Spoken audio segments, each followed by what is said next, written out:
So guys आज हम लोग यहाँ पे 4 मॉनिटर देने वाले हैं। हमारे लोकल यहीं के हमारे आसपास के डीजे वाले भाई हैं जो हमसे ये 4 मॉनिटर ले रहे हैं। तो इसमें हम लोग स्पीकर लगा रहे हैं आइडियोटोन का 1000 वाट मैक्स पावर, और आरएमएस पावर की बात करें तो यहाँ पे आपको 500 वाट का स्पीकर देखने को मिलता है 3.5 इंच कॉइल में। तो वो अभी हम लोग डाल रहे हैं। इसमें हम लोग एचएफ भी डाल रहे हैं, 2 एचएफ डाल रहे हैं, नेटवर्क प्लेट डाल रहे हैं। तो हमारे साथ बने रहिए। अभी हम लोग इसका साउंड चेक आपको दिखाने वाले हैं। क्या कैसा प्राइस पड़ा मैं लास्ट आपको वीडियो में बता दूंगा कि कितने प्राइस का ये आता है।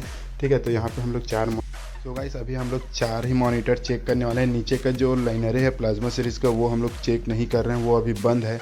तो इसमें देखो एचएफ हम लोग 2 एचएफ एक साइड, 2 एचएफ आउट दिए हैं, तो इस तरह से दिए हैं। तो अभी हम लोग 4 सिंगल मॉनिटर चेक करने वाले हैं। तो प्लीज़ अपना हेडफोन लगा लीजिए और क्वालिटी कैसा है आप लोग हमें कमेंट करके बताएं। इसकी प्राइसिंग की बात करें तो प्राइस 65-70 हज़ार के आसपास ये कंप्लीट हो जाता है। खाली कैबिनेट अगर लेना चाहते हैं तो वो आपको 20 हज़ार के आसपास मिल जाएगा। तो चलिए अभी करते हैं साउंड चेक।